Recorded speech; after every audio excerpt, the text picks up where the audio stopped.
Who came up with this new background music? Oh, hey, you know who it is. It's your boy, Big Tank. Uh, Hank, coming at you with a new live stream. Can y'all hear that background music? Trying a little something new. Well, got somebody for you. He just burst upon the scene. Been around for a minute, but he was kind of quiet. But he's doing some big things. And I see big things in his future. We got Mexicali FishKeeper. What's going on, man? How's it going? Oh, man, I'm chilling. Thank you for coming through. Pleasure's mine. I mean, I'm totally honored that you wanted to have me on. So thank you. Oh, man. Hey, you're welcome. And the honor's mine because you accepted, man. You accepted it. It means a whole lot to me, you know what I'm saying, to have people willing to sit here and to talk to me. I'm talking about just talking. A lot of folks say, try to say as simple as talking is, man, but it means a world to me. Well, when Big Tank speaks, people do. Hey, that's cool. Let's see who we got in the chat thus far. Let me see. I was in first. How you do, myself? Relaunched Empire, Melly Mel. What's going on, sir? Thank you for coming through. We got Fishy Biz. What's happening? Bob Taylor from Taylor's Aquatics. What's going on, sir? Thank you for coming through. All right, y'all who watching, put up 2 fingers in the air. Let me know who is in the house. All right. George, man, what's going on? How you feeling? Good. Just got off of work a little while ago and been looking forward to get on here with you. Man, hey, man. I'm looking forward to hearing all about you and let these people know who you are, man, so you can press forward in this thing we call YouTube fish keeping. Give them a little old rundown, introduction to who you are, man, how you started out, who launched you into the fish keeping, maybe where your roots were set, all the way to who you are now. Okay. Well, I've always been fascinated with fish since I was a little kid, but I guess just things weren't in a situation at the time when I was younger that I could get a fish tank of my own. I come from very humble background. My father has always had to work real hard for what we had. And I spent time between living in Mexico and actually living here in the States. I'm originally was born in Los Angeles, but moved to this little town called Calexico, probably when I was about 8 or 9. And what's so unique about this little town is it's actually a border town. For you guys that live in Texas, it would be like El Paso and Juarez. Similar situation. The difference is Calexico is kind of a very unique situation because most of the border towns, the American side city is usually larger than the city across the border. And here we have the reverse dynamic. The Mexican city is the million plus inhabitants, and Calexico was maybe 30,000 people. And where I come from, it's called the Imperial Valley, and it's a farming community, and it's composed of several different little towns. There's the major towns would have been Calexico, El Centro, Imperial, Brawley, Heber are predominantly the bigger towns. All, and I say bigger because they all had over 10,000 people in them. El Centro probably being the largest because it's kind of the center of the Imperial Valley. And I think valley-wide, we were lucky if we're pushing over 150,000 people. Now, you take the flip side of that, go to Mexicali. Mexicali is over a million, 1.5 million people living down there. So our entire identity is really influenced by the Mexican city because they're the ones that make our community thrive. They're the ones that are coming to spend their money to our community. So it's a very interesting dynamic that we have there. So as a kid living in this border town, Calexico, it was the whole reason I was even living there part time was because I was going to school in the United States. And then our regular home, our house, was in Mexicali, hence the name of my channel, Mexicali. And Mexicali is actually a play on two different words. It's if you look at it, the first three is MEX for Mexico, and the last four, Cali, is for California. Now you look at Calexico, and it's the opposite. California, Calexico. okay. So Okay. that's where that name comes from. But being that I was living there, like I said, um, I would say that basically I lived in Calexico from Tuesday to Thursday, and the reason I say that is because from Friday evening all the way till Monday morning, we would go home to our house in Mexicali and spend the weekend down there, and then on Monday morning I'd do the trek, come across the border, and then we had a real small apartment. Um, well, it was actually a garage that was converted into like a little studio, and we were a family of four living in there. Ooh. And so but it was okay because it was a means to achieve what we wanted. My dad was also working in the United States, so it allowed him to go to work without having to do the border crossing on a daily basis. And Gotcha. so he didn't have to get up early and do the hour long line or 2 hour long line. We were already on the United States side, so he could get up probably 30 minutes before work and take off, and we could just walk to school. So that was part of growing up. Hence why I never really kept fish when I was younger. Just one, I didn't have the room to do it. Two, what my dad was bringing home was enough to provide us with food, shelter, and just the basic essentials. So there wasn't a whole lot of money to go around to do some other stuff. It wasn't until probably I was about, I want to say 16, when I was in high school, my sophomore year, I found out about a program that the school had that was called the Youth Experience uh, Services or something like that. And it said yes. It was the acronym was yes. And in this yes program, what they would do is they will allow you to take one of your electives to be able to use it to work, and you would use your lunch break.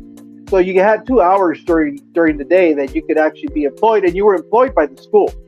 So you could either work helping out in the janitors, doing the building maintenance for a couple hours, or in my case, I was helping out the cafeteria. So during our lunch break, we were helping with serving food and bringing out the trays and stuff like that. And after lunch, it was the washing down of the trays. So we were dishwashers and cleaning out everything.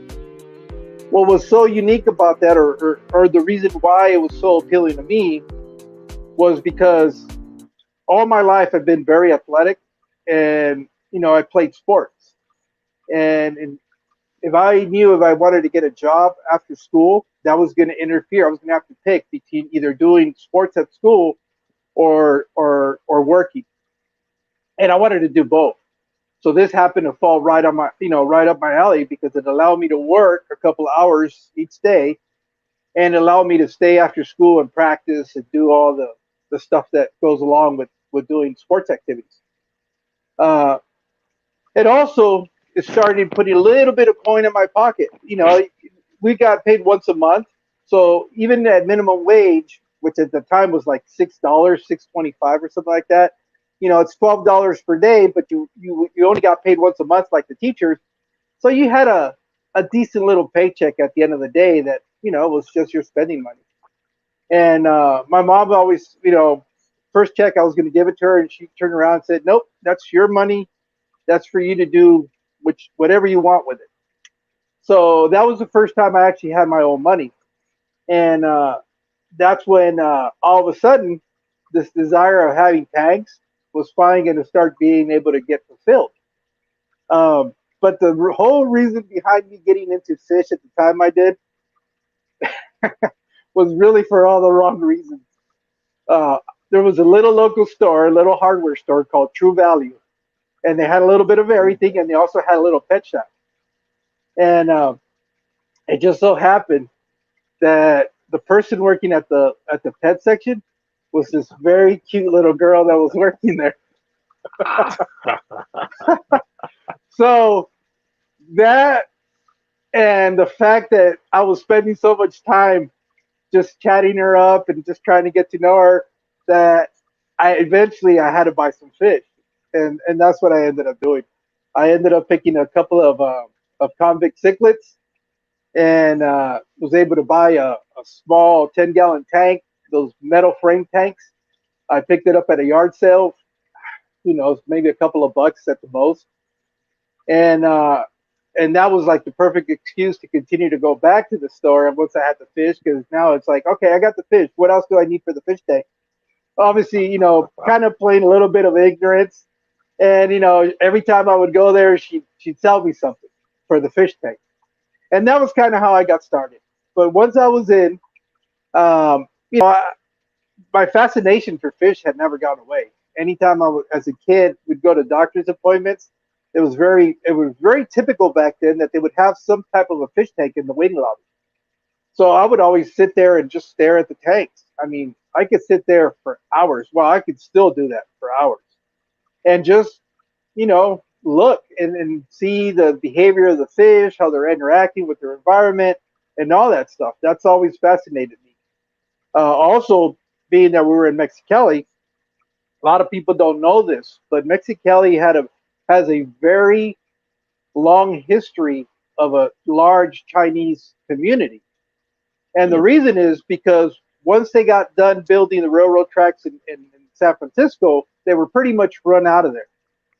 And they couldn't go back to China, so they kept going south. And everywhere they went, they kept getting run off and run off. And so eventually they crossed the first city into Mexico, which was Mexicali. So for the longest time, Mexicali was recognized as the best Chinese food outside of China. And I, Okay. growing up, didn't think much of it. I thought it was just like, okay, people are just saying that. It wasn't until maybe a few years ago watching a documentary on it. That's how I know all of this because I didn't know this growing up. I've always had a little bit of fascination for history, and that's kind of some of the things that I like to do when I'm not doing fish. And I came across this documentary, and I used to hear that they had because you wouldn't see them in town. You would see them at the restaurants, you'd see them at their shops, but you never saw them really walking around the city. And I never understood why. Well, it turns out that the city of Mexicali has an underground city that is entirely where they live. They had their own Uh-oh. markets down there. They had their own shops down there. They would come up periodically just to go to work or go to their shops. But everything they did is an entire city. There's now a tour that you can take where they'll take you to these underground areas of the city. I didn't know this until I was maybe I want to say maybe 10 years ago is when I learned about this.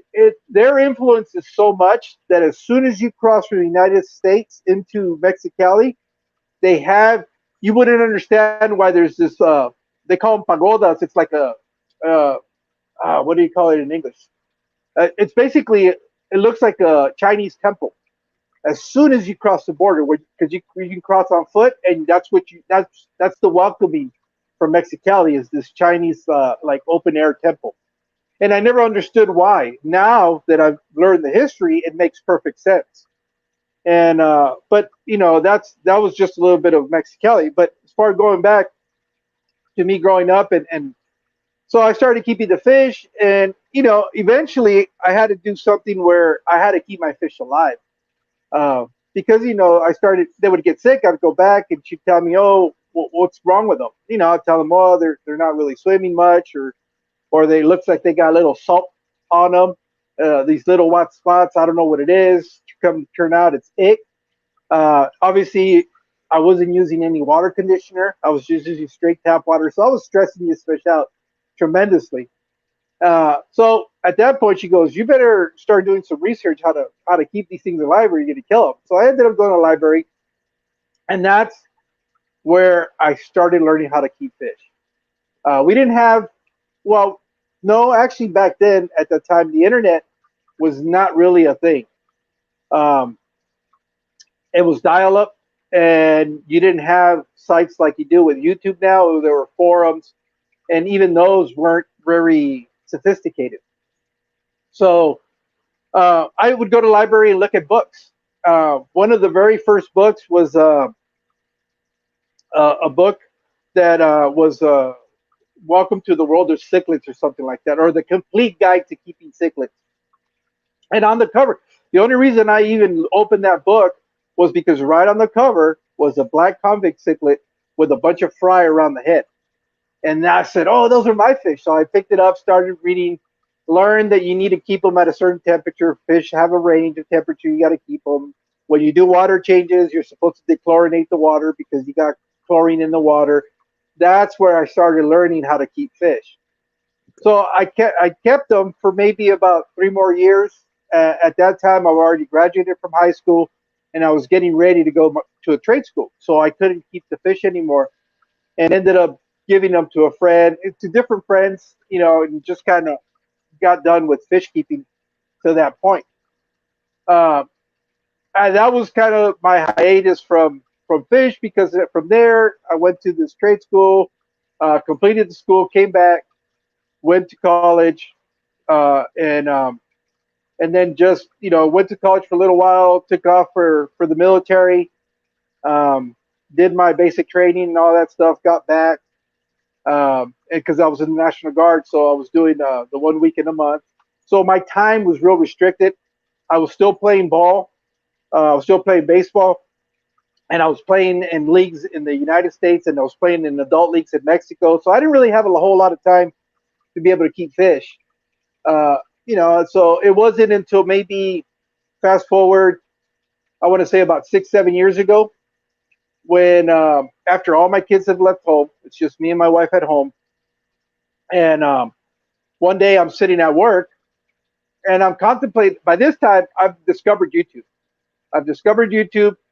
I'm looking at the very first channel I was looking at was like Aquarium Co-op, trying to see what, because I was just fascinated by how much fish keeping had come along. Because when I started fish keeping, there wasn't the existence of plants. If there were, I didn't know they existed. All you had were the little plastic plants. You would, put some gravel on it and sink it to the bottom of your aquarium. I can't hear you. Did you ask me No, something? no. Oh, I okay. was talking to Bob over here. Oh, okay. And so I come back, start looking at I don't even remember how I started going down that rabbit hole, but I started finding out that fish tanks had really evolved. All of a sudden, you could keep these underwater gardens, and that is what has intrigued me ever since. I love the fish, but seeing those tanks like I have now, and seeing all those plants in there is what got me hooked immediately. So after looking at so many videos, I decided, all right, well, I think I'm going to buy a 20-gallon tank. So one day in our break room, I'm sitting at our computer and I'm kind of looking at Petco because I heard about the $1 per gallon sales and one of the streams that I was watching.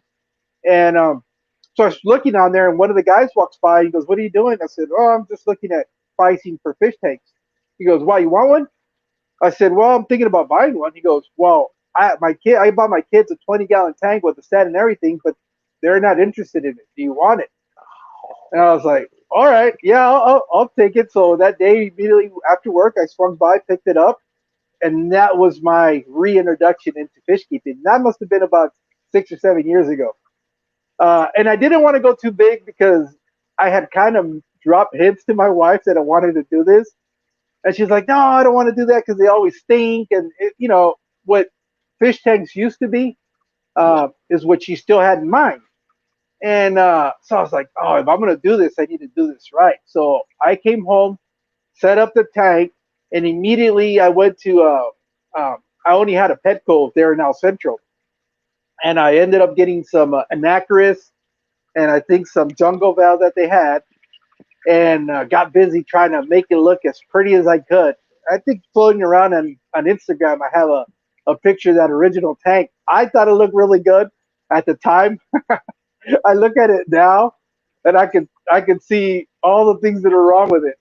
But that's okay because that's what's got me back into the hobby. And immediately after that, another one of the guys from work had a 55 gallon that he was getting rid of. It needed to be resealed because it had been sitting outdoors. So he gave it to me. He goes, "If you take it, I'll bring it to work and you can have it." That one, that one, I kind of dropped on my wife. I didn't tell her about it. I just showed up with it, and immediately got onto YouTube, started looking at videos how to reseal tanks, and you know, ended up finding a video, showed me step by step how to do it, and I said, "Oh, I'm going to try it. I'm going to see if I can do it." And to this day, knock on wood,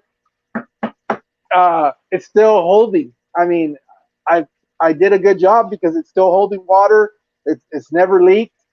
So that was my second tank. It was a 55, standard aquarium, and I kept those two for, I want to say, about 2 or 3 years, and I really didn't get any more just because we were, at the time I was living again back in Mexicali, and you know I didn't have a whole lot of area there that I could set up a fish room, because that's what I always wanted to do. I always wanted to set up a fish room, and since we were renting there, I didn't want to go and set up all these tanks, have to tear them down and move. So I kept it to those two tanks until we ended up moving here to Yuma, and I came to Arizona, and here, once we got the house, it was almost like immediately MTS.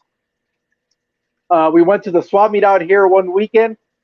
There was a gentleman there that was selling like birds and stuff like that, and he had a few tanks where he was keeping baby chicks in them, but he hadn't set them up yet.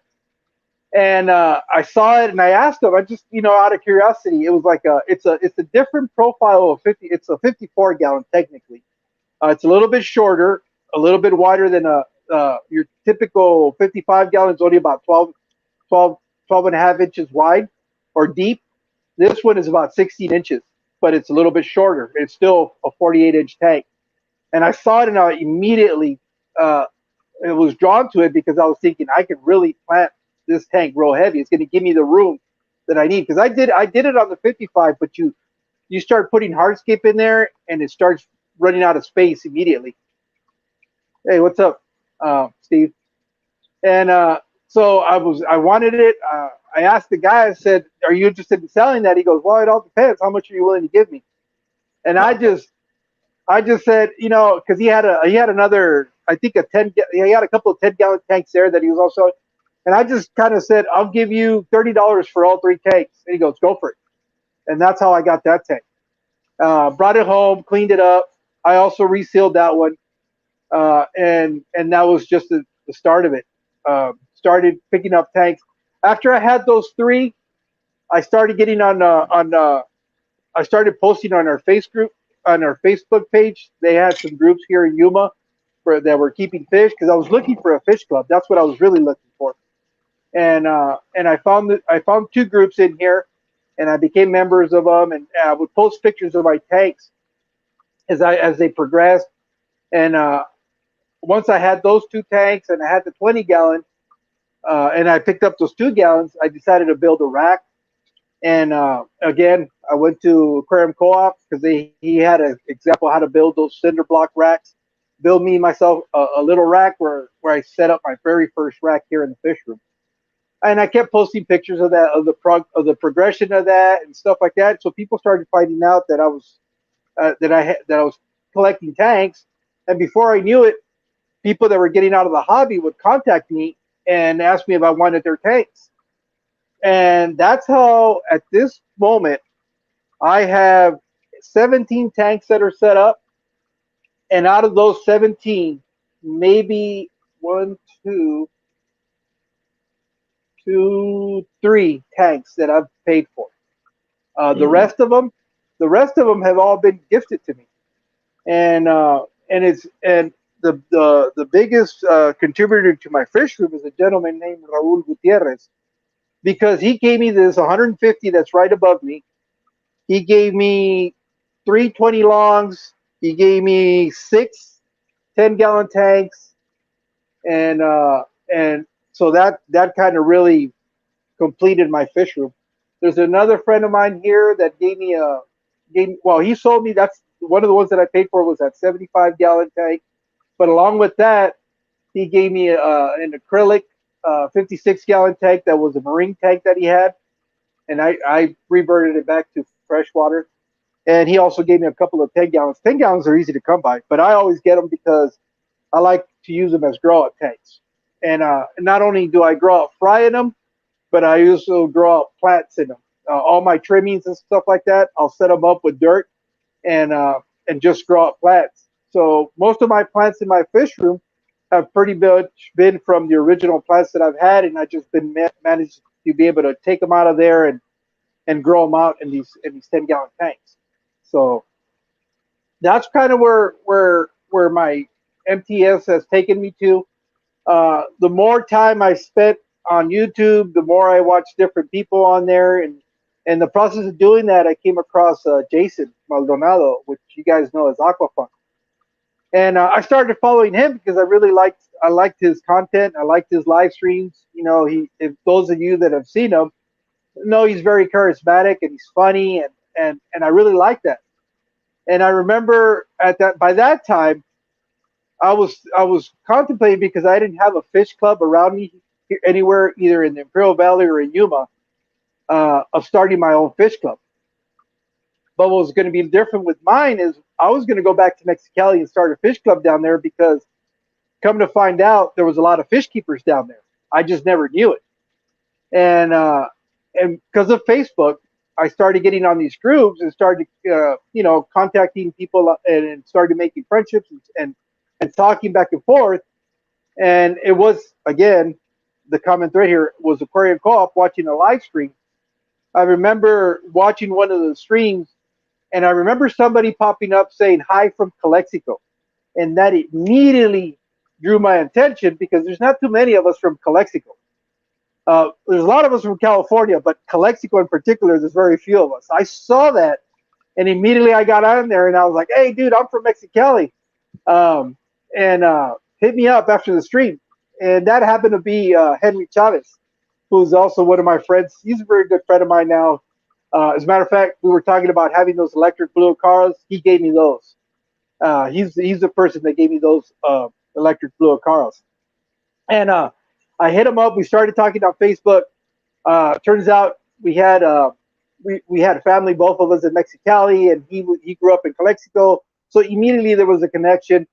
Turns out, we were both avid fish keepers, and we get to talking. And I said, "Hey, do you happen to know if there's a fish club in Mexicali?" And he's like, "No." I said, "Well, we should start one." And he goes, "Yeah, let's do it." And we started posting on Marketplace of all things on Facebook groups, seeing if anybody was interested, and we started getting a lot of response. But predominantly, it was from the people in Mexicali. So I said, let's do it down there. I mean, I don't care. I'll drive down there and I'll start the club. And we were rolling. We had set up our first meeting, um, and we had set up a date. Everything was moving forward. We had within a couple of days we created a group, and within a couple of days we had about 150 people that were members of that group. So we were all excited. I said, this is going to take off. We're going to be able to do this.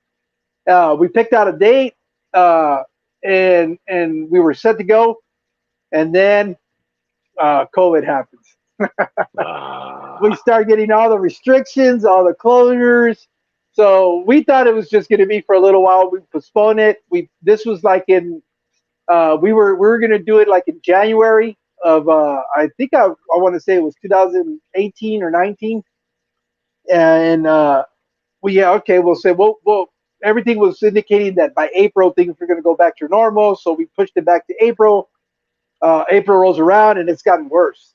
And so little by little, that enthusiasm starts dying out, starts dying out.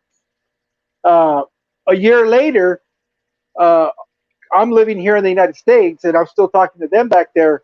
Well, they're behind what's going on with the United States almost about 6 months. Mm. But by that time, we're starting to lift restrictions. We're starting to allow people to go back out. But when I kept reaching out to them, they were in full lockdown. They couldn't do anything. They couldn't congregate. They couldn't have more than five people together. So before we know it, it's almost 2 years have gone by, and we never had that first meeting. It wasn't until going back to I was getting ready to sanctions had already lifted here almost completely. Mexico, you could get back, you could get together, but you had to be masked and you had to keep distance and all that stuff. So we set up our very first club meeting, and I think that again was sometime in February of 2021, and and we managed to have the meeting. Everything went fine, um, but by that time, our group, instead of being over 100, was maybe about 20 of us that showed up, and then it just the disappointment of it not being what they wanted, it just kind of slowly died out. To this point, I don't know. I still reach out to them. They all get excited about doing it, but when we try to set a date, nobody seems to be able to make it. So I don't know. I think right now it's on hiatus. But anyways, that was going on, and I happened to be on Jason's stream. And at the very end of one of his streams, he opened it up for comments. So I told him, I said, "Hey, wish me luck. I'm going to Mexicali to open up the very first fish club in the city of Mexicali." So he immediately responds back. He goes, "Oh, that's so cool. Let me know how that goes. Make sure you take footage of it. Uh, that'd be something cool to see." So that is what really starts Mexicali FishKeeper. That is kind of like the inception of what my channel has become. I've already been watching YouTube, FishTube, for about a year by now. And I've always kind of played with the idea that I wanted to do something, but I wasn't really sure. But almost immediately after that stream, um, Jason reached out to me on Facebook, sent me a message, and we started talking. And he was the one that really pushed the idea. He goes, "You got to document that, film it. If you have trouble editing, I'll help you edit it." He didn't even know me, but that's who Jason is. Jason is somebody that is very helpful, goes out of his way, will drop what he's doing to help you out. Uh, I really admire the type of person that he is because he didn't owe me anything. He didn't know me other than maybe somebody that would watch the stream, and that was about it. But he was going out of his way, above and beyond, to try to help me out, and that's how our friendship really blossomed, was because he would call me up. He goes, "Hey, did you get the footage?" I said, "Yes." He goes, "Well, let me see it." So I'd show him what I had. Um, he kind of pointed me to a couple of free apps out there to kind of edit the stuff. He goes, "Try it. If you have some trouble, um, hit me up, and I'll help you I'll show you how to do it." So started doing that. He did my very first thumbnail for that video. He was the one that had created that for me. So the whole Mexicali Fish Keeper is really thank you to him. That's why I'm here. That's why I started making out videos and putting out content. It's because of the push and the support that he gave me. So thanks to him, I'm sitting here with you today. Most definitely, But most definitely. that's a little bit of how this got started. As far as my experience, that's just stuff that I've acquired. Um, I like to tinker with stuff. I can never leave anything alone. I'm always trying to try to see if this works. Let me try this, and I'm always pushing boundaries. I'm always trying to do the one thing. The worst thing you can do is tell me you can't do that, because I'm the type of person that'll go, "Oh yeah, watch me." And for me, example here is one of the things that I would always hear is, oh, you can't grow plants in sand. For some reason, sand is supposed to be a taboo substrate. I know you keep stuff in sand. I Yeah, you keep see me stuff in looking sand, at and I know other people that keep stuff in sand. So I don't know why that was a thing, but and I can grow my jungle valve. The best tank that I have that grows jungle valve is nothing but sand substrate. It's got a heavy fish load, and that's where the source of its nutrients. But I don't have any active substrates in some of my tanks. The other thing that I started playing and tinkering around with is using potting soil. I've gone through all the phases of that. I've done the 1 inch layer on the bottom with a 4 inch cat. I've done the super deep substrate that Father Fish talks about. Um, Now the latest thing that I'm playing around with is yep, yeah, I've seen that tank plenty of times, and I have a couple of those too in here, and they grow plants no problem. I mean, uh, it's just you just got to be willing to try it. Well, here's the thing: when it comes to tanks, you have to figure out what it is you want to do. What's going to be your goal? If you're trying to do a display tank, then you're going to have to go a different route. If you're trying to set up breeding tanks, then they're not going to be the prettiest tank, but they're going to be the best tank because they're going to have a lot of cover. They're going to have some algae. I know people get scared of algae, but if you're breeding fish, algae is probably one of the best things you can have in there, especially if you have that green hair algae in there. That that is where it's going to provide infusoria for your fish. It's going to provide hiding areas. I know I'm preaching to the choir because I know how you keep fish. Um, but so that's what I'm saying. It all depends on what you want to do, because there's room for everything. If you want to set up, uh, well, to be honest, if I was going to set up a fish tank in my house, my wife has already told me she wants one of those rimless, ADA tags, kind of like what Majestic puts out there. The stuff that he puts together, she's already said that's if you're going to bring a tank in the house, it's going to be a display tank like that. So I understand. My stuff in the garage is for my enjoyment. It's for my pleasure. I do a little bit of breeding, but I like to take a little bit of pride in some of the tanks. So I'm pushing the envelope. I'm setting up display tanks that will hopefully breed fish because I do try to provide some of the sources that they need to be able to breed for fry to be able to thrive. I have a heavily planted tanks. I run floating plants on most of my tanks because if I have fry, that'll give them somewhere to hide out. And but I do like my tanks to look nice because I enjoy to look at them. So that's kind of what I have in my fish room. Uh, that's just a little bit of what I'm doing and and who I am here in the hobby. Oh, definitely, man. Hey, you gave us a lot, and we appreciate it. Bob Kayla say, "Do you work with your son Junior on another channel? Uh, my son? Maybe No. someone else has the same name." Who does? I know Aquaballs has the same name, but no.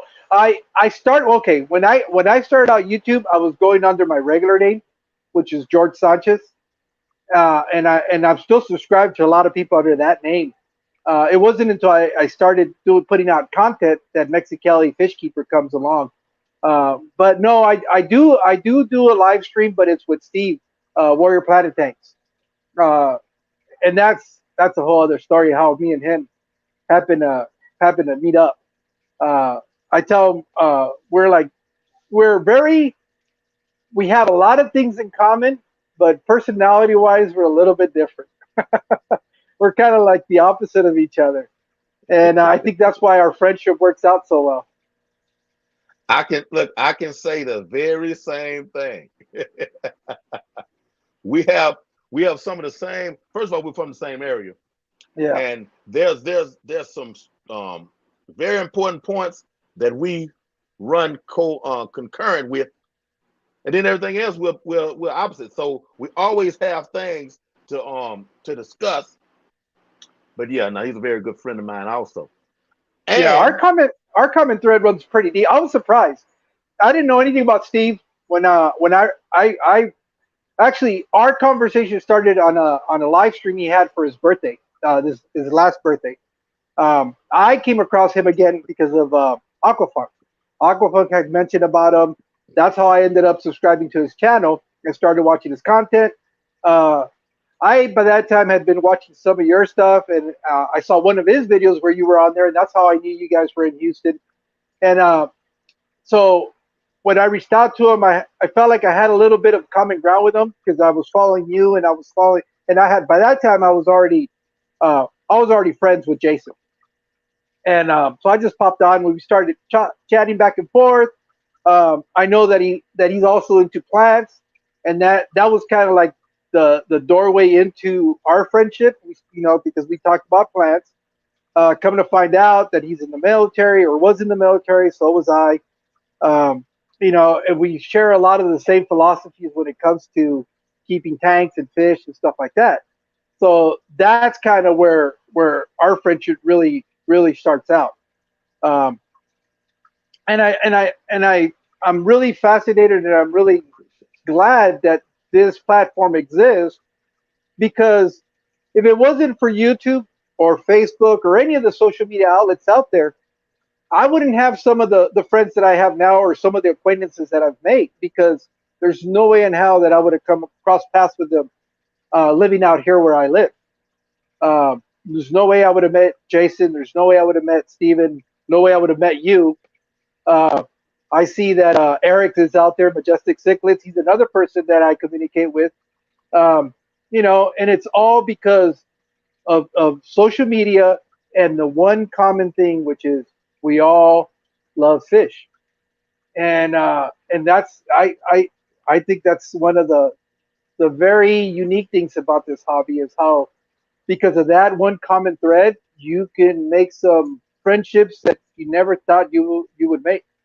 Um, so that's how you doing, Kenny? Uh, so and that's what I really love about this platform and being able to be on live like I am here today because out of this I might make two or three more friends, people that I didn't know before, and it's all thanks to all of us having the same hobby that we keep. Hey, Daniel, Thunder Aquatics. So and I'm pretty sure you run the same path with your friendships too. most definitely, most definitely. I have some people I talk to every day off of YouTube. And I would say I'm not even keeping in contact much with people that I knew and grew up with. But I have got Yeah. some true friends that I made off of doing this here Well, YouTube thing. yeah, it's funny because I look back. I've never. I mean, I consider myself a social person, and I love to interact. I love to talk. Um, and but I don't. I find myself that my friendships outside of my immediate family, I don't seem to keep them. There's a point where we lose that common interest that we had, whether it was work or it was sports. And I know when I was playing baseball, or it's just that for some reason there's a drift in there. But I find that I even with people that I've just met within the year seem to have a stronger relationship with them. With these people just because we keep fish. That is the craziest thing that I've ever experienced. And I know I can send a message at wee hours of the night or day or whatever, and I'm gonna get an answer back. And then before you know it, you're talking for 1 or 2 hours without realizing that you've been on, you know, going back and forth for that long. So it's a very interesting and unique situation that we find ourselves in. For real. These fish, man, you're talking about ah the word addiction, you know, for us is negative. You know, in society it's negative. I mean, but it may be the best word and it's best used in a descriptive manner in regards to this here fish hobby because man, you know, once you fall in, it's like you don't you can't get out. You know, it Well, just stays, man. It stays. yeah, unfortunately, the word addiction has negative connotations, but there can be good addictions. I Yeah. mean, there's people that get addicted to working out. There's people that get addicted to trying to become a better person. There's a The word addiction doesn't have to be a negative thing. Um, I I really appreciate having all these tanks because when I'm not feeling my best, I know I can come in here, get away from everything. I just close the door to my garage. I'll sit here, even though I'm just sitting here, just looking, and hi Jesse, and I could just forget about whatever was bothering me. And I'm sure this is not very unique to me. I mean, that's why all most of us that are here can relate to that at one point or another. And you hear the stories of people where it's really helped them get out of really really dark places. And I've been very fortunate that I haven't had to experience that. But we all have our little rough spots that we go through, or where we're not feeling our best, and we all need that one place you can get away, and either whether it's to reflect on something or just to not have to think about something. Uh, I this is my place, and you know, and my wife knows that, and I appreciate the fact that she understands that, and she knows when I tell her, hey, I'm going to go in the garage, unless it's something real important, she won't come and get me. She'll let me have my time, let me do what I need to do, and when I'm done, I'll be back in the house. And so for me, that's what fish keeping is to me. I mean, it's my haven. Most definitely. And I have one tank, the one I just showed that, I'm hair grass dude. I mean, I'm a hair grass, hair algae dude. That's the one tank.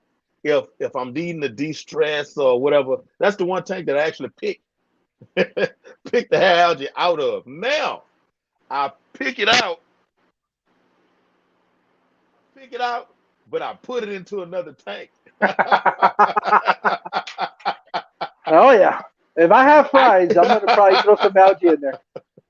yeah, I keep it. But that one, I'll pick it out. I got my shrimp in there, and I got my what are these things? How I'm gonna forget what they? Oh, rice fish. Got my platinum rice fish up there. I got my least killing fish. It's kind of biotopish for ABC aquatic biotopes. You know, this one I'll pick Hadge out of. I'll take the time on this one. But that's therapy, man. That's therapy. I come in here and just put these glasses on because other than that, I won't be able to see nothing in there. Yeah. but That but no. Go ahead. no, I say that's what I like about. Well, I guess that's what I really like about having these spiny tanks, because every day I have my hands in these tanks, whether it's trimming back plants, or cleaning out a little bit of algae here or there, or doing water changes. There's always something to do, before you know it, 2 or 3 hours have gone by, and you know you're ready to get back to society. Right, right. Oh, and Anthony Fisher friend said, "Are you afraid of earthquakes?" That was Nah, way up the list, but I remembered it. Are you afraid of no, earthquakes? I grew up with earthquakes, so it's not that big of a deal. I'm afraid. What I'm afraid of, and I haven't had one, but I guess out here in Yuma, because it's so sandy, earthquakes are not as destructive as they were when I was in the Imperial Valley. I always had fear that a good earthquake was going to knock my tanks off the rack and break them, but um, you know these these these racks can withstand quite a bit of movement. I mean, they're if you build them right, they're not going anywhere. the worst thing that could happen is that it shakes so much that the tank actually slides off the rack. But Yeah. you could take measures to prevent that. I'll tell you what scares me. What scares me is tornadoes or hurricanes or that kind of Oh, stuff. that's That nothing. That's I nothing. know. That's what you deal with. I know. That's I know. nothing. That is thunders, heavy thunderstorms. I say that because my oldest, he was living in Oh. Houston, and I got to go up there during one of your, like around this time of the year. Well, no, more like May, where you guys get those serious thunderstorms.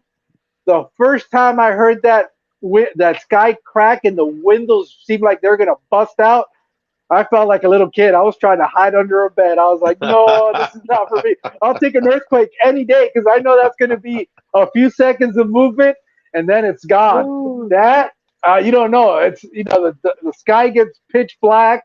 The sky is falling. You guys get all flooded out.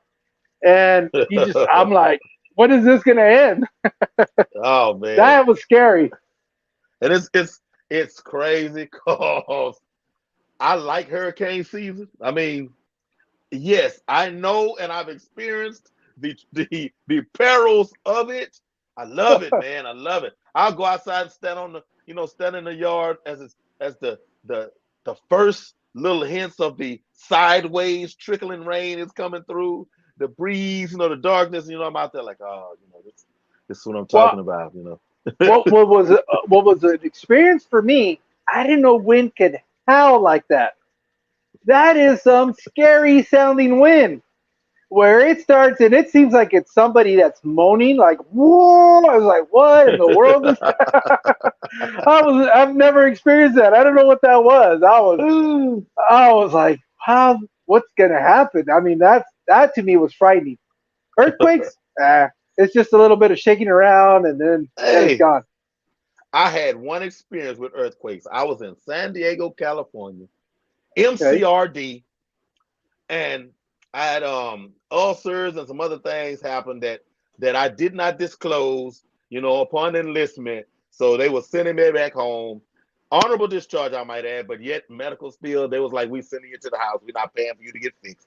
So I was in transit platoon. I'm working in headquarters. I'm buffing and running a buffer. I'm in this long hallway, one door at the far end, and maybe 6 to 8 doors as far as four, 3 or 4 on either side of them, and I'm buffing. All of a sudden, every door in this hallway started to shake. I didn't feel the floor shake, but every door in this hallway. Now, I'm from Texas. I can't speak, for anywhere else, but the South. There's a whole lot of stories and things, dealing with ghosts and all kinds of stuff that comes from the South. So, I'm in this hallway. These doors gonna shake it. Boo.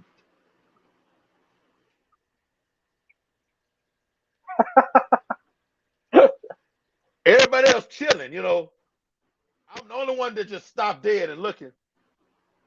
Hey, so y'all just gonna act like that that didn't just happen? Yeah. Oh man, that was just an earthquake. I'm like, man, all the earthquakes I see on TV shakes the floor, shake everything, stuff Yeah. falling down.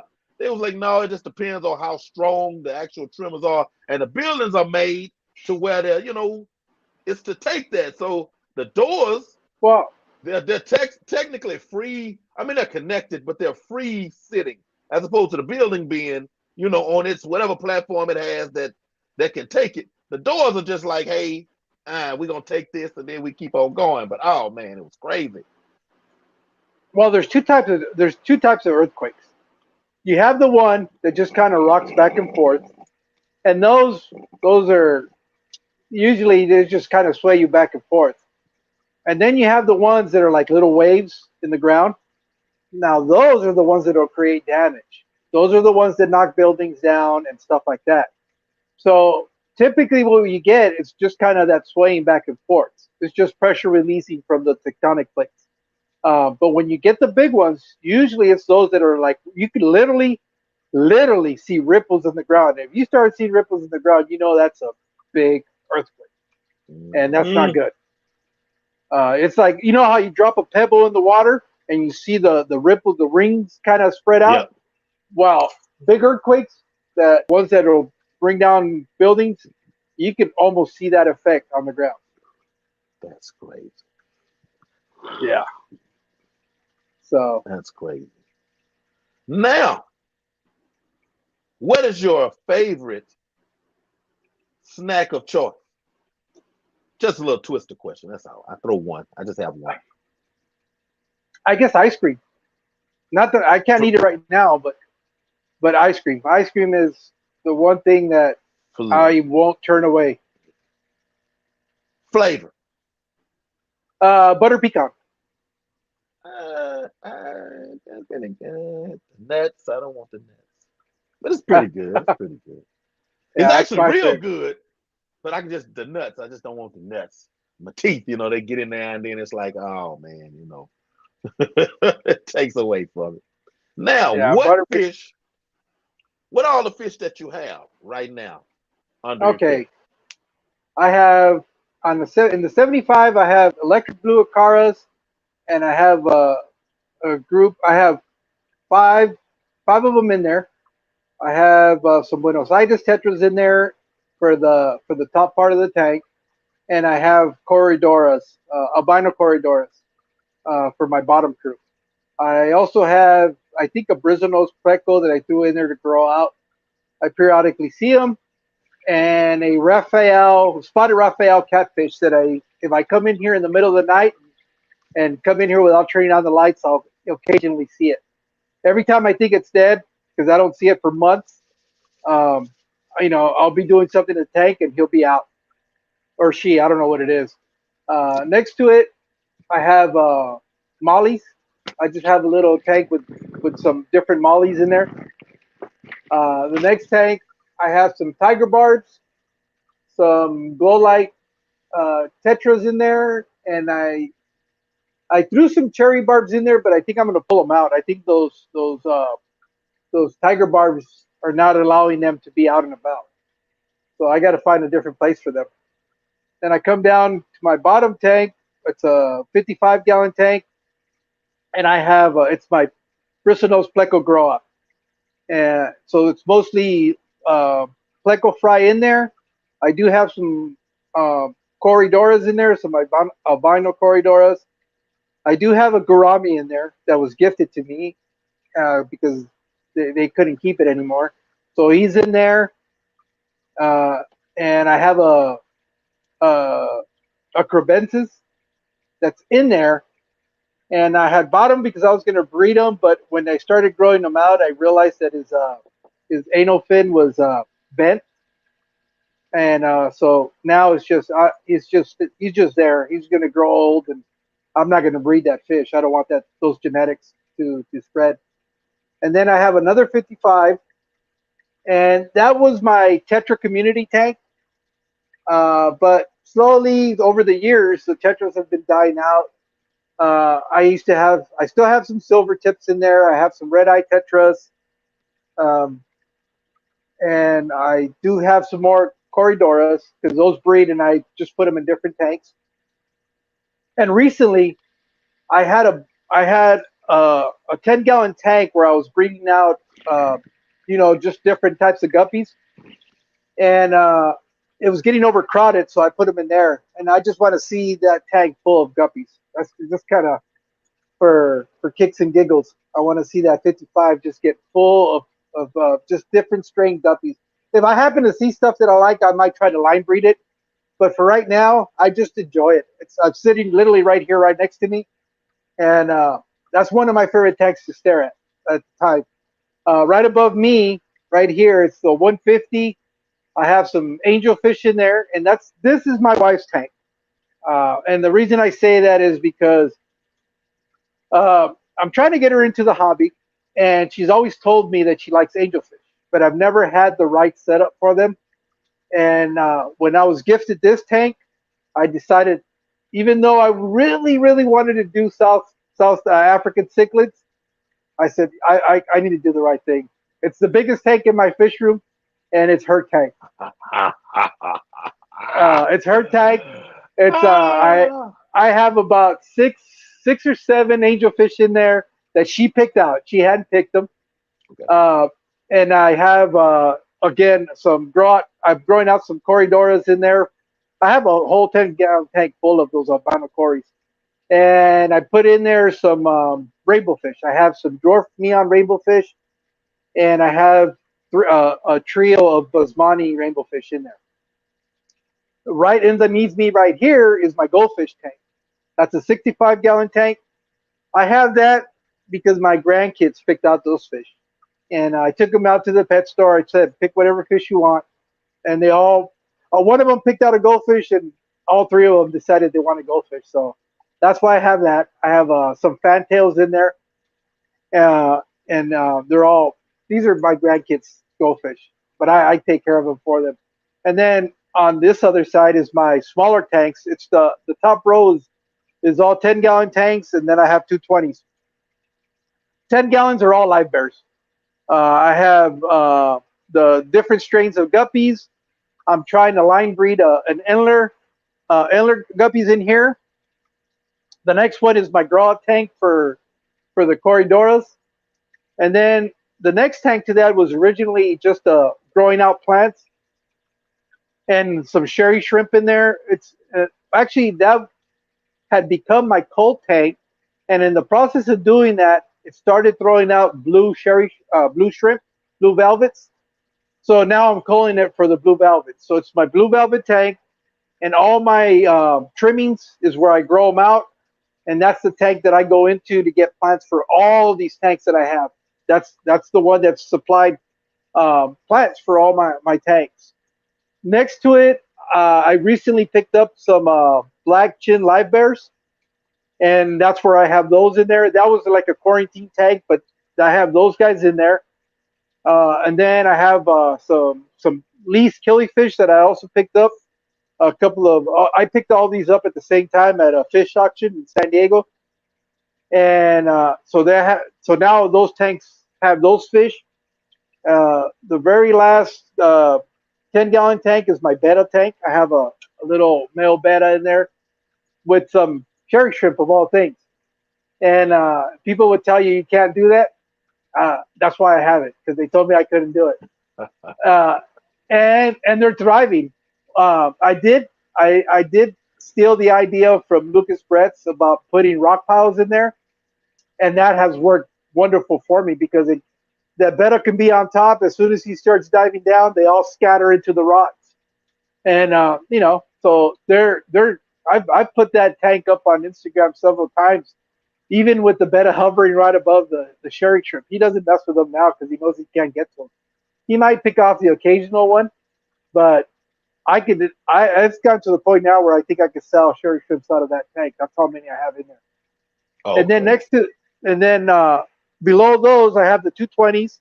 I have my platies in one of the 20s, and I'm trying to breed out the blue patties is what I'm trying to get out of that. And then I have my special fish. These are my Aphenias mentos, and these are some killifish, and they're from the Middle East. And these are the same fish that I gifted to Steve, and that kind of, I guess, cemented our friendship because unbeknownst to him, unbeknownst to me, those were the fish that he had been looking for a very long time. And it just so happened when we started talking that I happened to have him. I didn't even know that he was looking for him. It just came up in a conversation because I know he knows a lot about oddball fish, and I told him, "Hey, do you know of any good killifish sites?" Because everything I had looked up for these fish was the very same generic copy and paste stuff, and it wasn't very in depth. And I was trying to get more information on it. And when he said, "Well, what fish do you have?" and I gave him the name, he almost lost it. He goes, "What? How do you have those fish?" And that's a whole other different story. But the case in point is I have them. He gave me the information I was looking for, and And one of the things that I try to do, especially with rare fish like that, with people that I know will know how to keep them, I like to send them out there in case my colony crashes. I could come knocking later on and say, "Hey, can you spare a few so I can start up my colony again?" And so far, I haven't. That's not been an issue, but I learned that a while back that that's a good thing to do with fish that are hard to come by. Gotcha. And the last one is just a 20 gallon long rack that I have. Uh, it's a three tanks, and I only have two of those set up. On the top one, I'm quarantining right now some sailfin mollies and some Australian desert gobies. And the very bottom one is one that I set up because Berto from oh God, what Berto? What's your channel name? Why is it? It just slipped my mind. I had it at the tip of my well, Garcia Aquatics. Uh, he wanted to do a challenge tank, so I had a spare empty 20 gallon long, and so did he, and that's the one we set up for this challenge that we did together. And so that one right now, after I got done planning it and scaping it, I'm trying to breed out white cloud minnows. And so far, I've only had one successful fry survive in there. I got to go in there because it's more of a scape tank and not a breeding tank. And I knew that going into it that the success rate was not going to be very good. I'm still trying to push the envelope on that one because why not? Right. Trying to see if it'll work. It worked, but not how I wanted it to work. So I might go back in there and drop in some hornworts so they have somewhere to hide.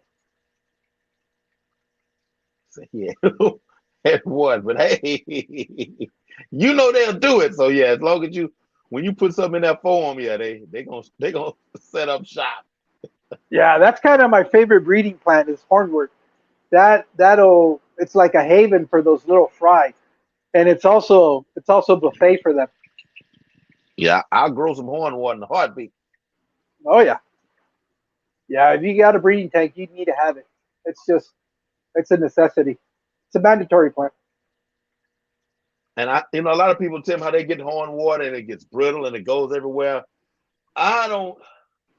Maybe Yeah, I don't years have that ago, issue. my first little bit of horn water, I can't even remember ever.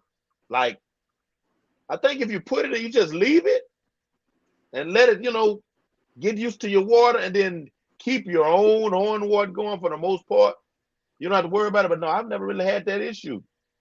But I know some people that they're mad at horn water.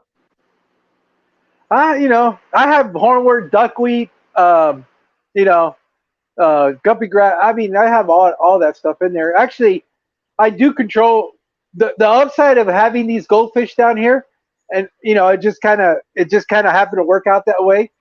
They're the guys that keep my duckweed in control. They keep it in check. I need somebody to Because keep mine in check. well, if you, I don't know, African cichlids are pretty good for that too. But I just so happen to have these goldfish, and predominantly that's all they eat is duckweed. It's gotten to the point now where I have to back off feeding them because I'm starting to uh, get short on duckweed. I got to give it a few weeks for it to start growing out again. Catch back But they up. do, yeah, they do a really good job of eating duckweed, and they're the healthiest fish that I've ever seen. I mean, they're big. Their tank is it's also very clean. So I hardly ever feed them any real any processed fish food. It's almost 90% duckweed what they eat. You're gonna make me set up a tank just for for one goldfish. It works. Just for this It works, duckweed. and they eat a Ah, lot too. I mean, it doesn't take them long. I'll that whole top of that tank. I'll probably be about half-inch thick of just duckweed in there, and it might last 3 days at the most. Um, so they go through it. They're eating all day long, and I haven't had an issue with blout or any of that stuff.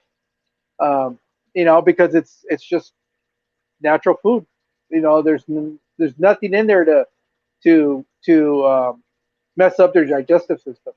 And I know it's going through them because you see the little green pellets floating in the bottom of the tank, little neon green pellets. They agree. Hey, Jeffrey Watts, how's it going? Jay Wiggity. Most definitely, man. Hey, what would you say your favorite fish would be inside and outside of your fish room? Oh, my Affinis Mentos. My Affinis Mental killifish. Those are my favorite. Good deal, good deal. Yeah, when he told me about him, because I mean, I'm into killies. I'm into killies a little taste, And when he was saying he had been looking for them, you have them. I had never heard of them, so I'm like, okay, yeah, that's irony all to itself for real. But hey, that's how God does it. I'm not tripping Yeah. on it. Oh yeah. Most definitely, most definitely. So, what is your short term and long term goal in regards to your spot in the hobby? Okay. Short term, uh, it's just enjoying it. I'm having so much fun.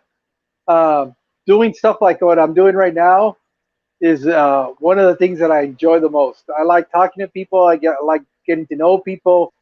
I like talking about fish. Um, so that's kind of my short term goal. My long term goal is that I know that once I retire from working, I need to find something to do, something that'll keep me busy. I know too many guys that have worked with me that unfortunately they don't have really an exit plan. They retire, they go home, sit on the couch, and 2 or 3 years down the road, they're not with us anymore. And Yeah, I know if I don't want that to be the case, I need to have something that's going to keep me busy, that's going to keep me on a schedule, that's going to keep me something that is a regimen that I do on a daily basis. And that's what this is going to be. I want to eventually. I mean, I breed some stuff now, but most of it is for the learning experience right now, trying to learn how to breed, what can breed, how to breed it.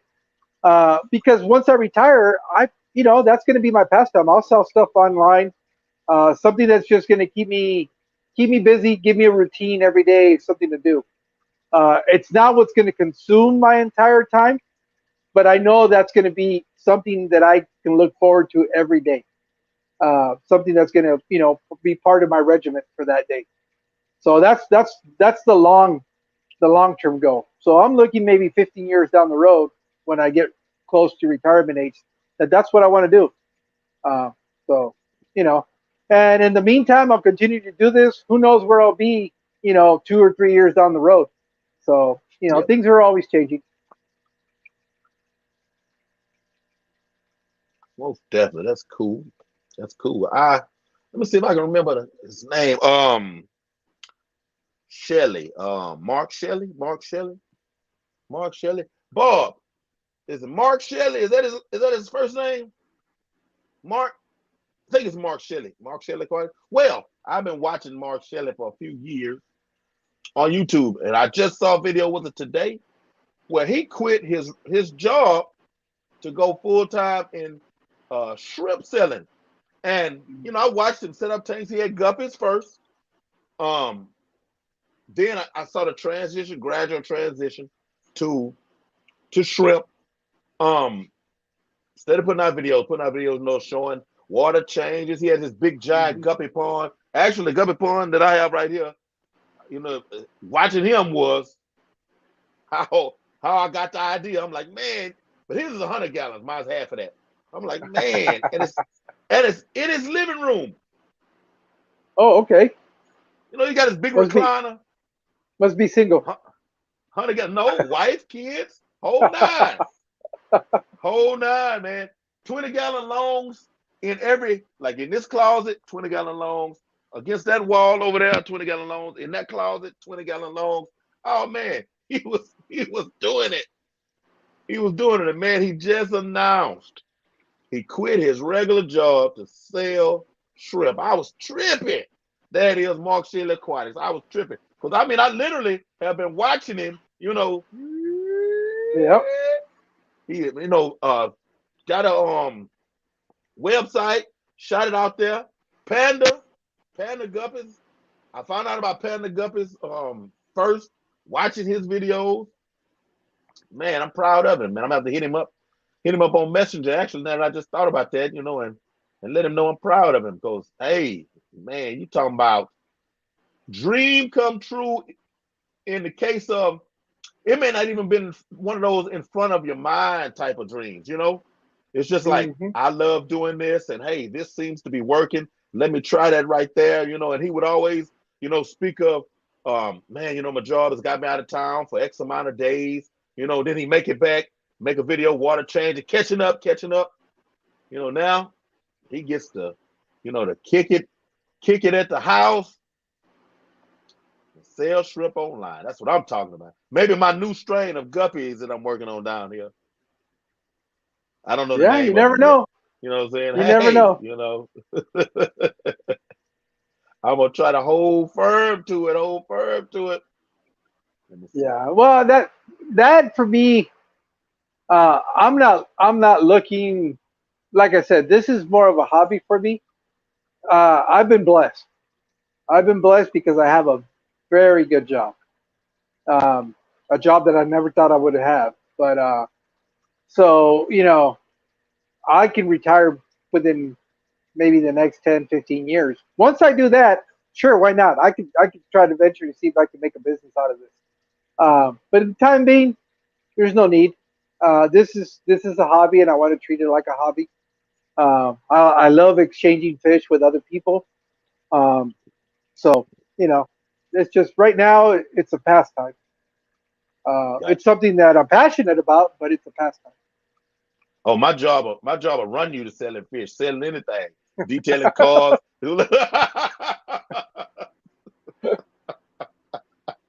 Hey, sometimes you gotta laugh to keep from crying. But hey, there's a means to it end. There's a means to Oh it yeah, end. I'm not oh gonna yeah. dwell on it. I made a whole live stream about it, so I'm not gonna dwell on it tonight. Oh man, but yeah, no, it's real. It's real cool, man. You're blessed, sir. Trust me, you're Oh yeah. blessed. You're blessed. You're Well, blessed. it's funny because I remember growing up, my one thing that I wanted to be was being a law enforcement. I wanted to be a cop. That was the one thing that I wanted to do.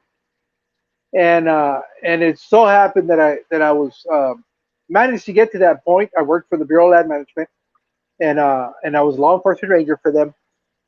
But the what you dream as a kid and the reality of what the job really is sometimes don't jive, Don't match up. Yeah, don't yeah. match up. And but I was You very look good I've in the always been. uniform, though. Oh yeah, yeah. That's why I wore the camouflage. That's why I wore the the law enforcement one. And but I don't know. I've been very fortunate. Somebody's looking out for me. I know that because even when I've been when I think it's at my worst, I always come out of it, and I always come out of it ahead. Yeah. So that's why I said I'm very, very blessed, um, and everything. I'm blessed with a wonderful wife. I'm blessed with wonderful kids. Um, I'm blessed with wonderful friends. It, it's just I, I, I, I know I am. I'm very blessed. So I don't Yes, take sir. that for Yes, granted sir. at all. Yes, sir. Yes, sir. Most definitely. And I don't sneeze at my blessings either, because when I got that job, blessings. Having a job, blessings. But Oh I yeah. feel my season, my season is up at that one. So I can go find that next blessing. Oh yeah. Oh, what you got, fish trapping? You're like, paid duty is nice up here in Canada.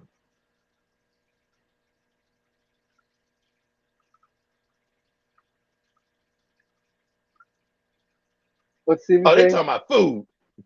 Oh, okay. Oh yeah, they're talking about barbecue. Man, Did I I hate you miss guys. something over there or something? What happened, man? No, no, they're going back and forth. I guess about barbecue and sauces and what to put in the sauce. Is Steve rubbing in people's face? Oh yeah. Oh, but yeah, man, we're at the hour and 20-minute mark, and it's time for us to get out the door. It was wonderful. It was wonderful. It was all. It was all that. It was cracked up. But I told you we was gonna go in here and tear it up, man. I told you. Oh yeah. I told you. All you have to do, man, is keep it simple. Just we keep it simple. Fish, I just yeah. fish keeping is simple. We keep fish.